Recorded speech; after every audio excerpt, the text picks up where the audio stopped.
Welcome in on a Thursday. Good morning, 97.1. Jim Costa, John Jansen, Heather Park, Gov and Greg behind the glass. Brendan Shabath on the updates. Hey, Hockey Town. It's nice to sit there and look at the box score and look at the NHL standings and see our Detroit Red Wings tied with first at 6 points apiece.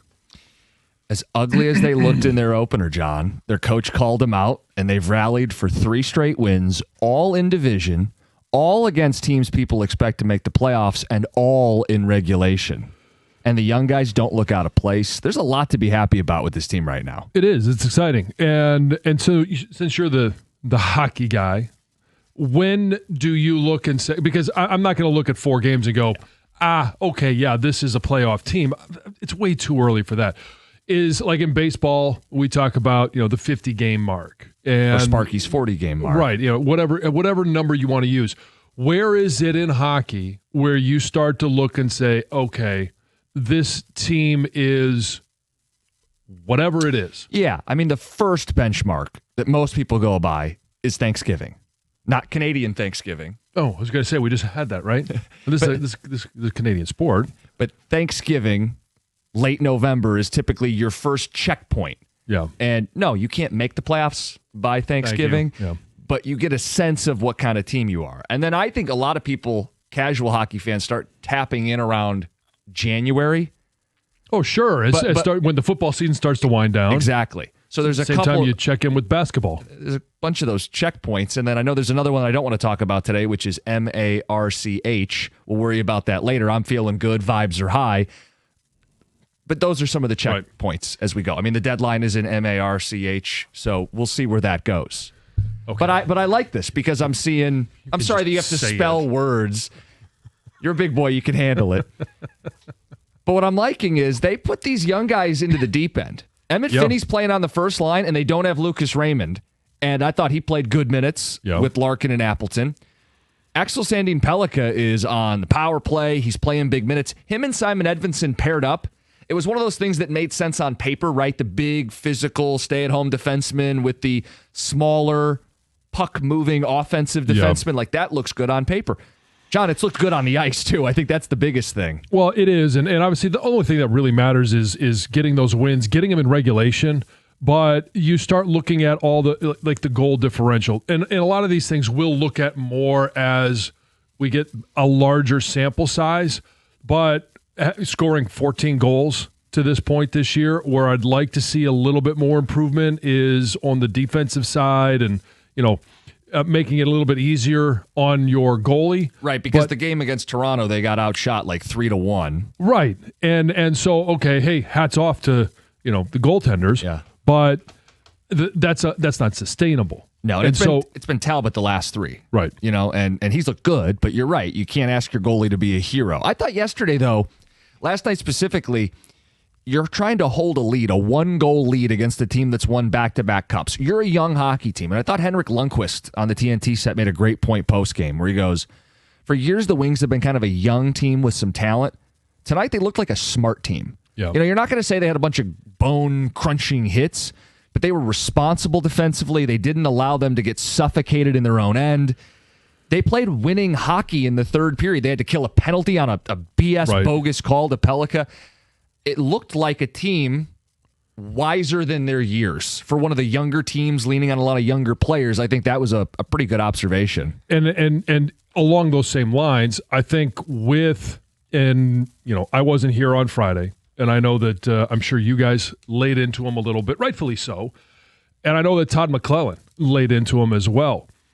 To feel like you've got a coach that's going to hold them accountable game to game and not be the guy that waits till Thanksgiving and not be the guy that waits till Christmas or, whatever those landmarks are for young guys to develop. Like, he's holding them to that standard now. Young, old, in the middle, it doesn't matter. And they are doing the little things better. I'm not going to sit here and say they're doing them great. They're just doing them better and through 4 games more consistently than we saw at any point last year. McClellan, after the first game, as for his fed up as we felt and for as angry as the callers were, we had a lot of unsolicited Red Wing calls on Friday. Like, we're trying to do, hey, Tigers, big game 5, Lions, date with Kansas City. And John, we were just getting people calling in out of the blue like, hey, I hate what I saw. It's a 5-1 loss to kick off the Centennial season. But I love that McClellan didn't downplay it, because it would have been really easy to be like, hey, I don't want to make a big deal. It's one game. We believe in who we are. He went the opposite way. He said the players will say we can fix this. When? It's time. And some of them have been doing it for years. It's time. And then he doubled down to the players the next day going, guys, when do you want to be a good hockey team? I'm paraphrasing, but guys, it's time. Let's stop messing around and let's play bleeping hockey, right? That was his thing when he came in last year. So, yeah, they've responded to their coach. So he did do that a couple times last year. So caution to the wind here a little bit. But I'll say this. Last night's a game they lose last year in the last few years. And they had a chance to go up 3-0 with a couple great chances after it was 2-0, and then you allow the goal.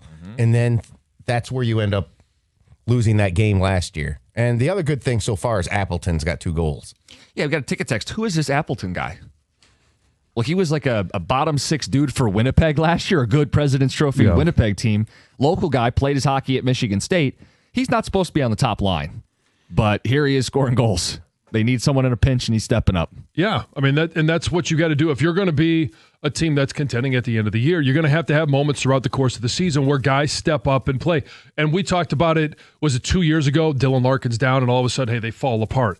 It's, last year, you've got to find individuals, and you always want it to be Larkin, Kane, DeBrincat, Sider, Raymond. You want it to be those guys.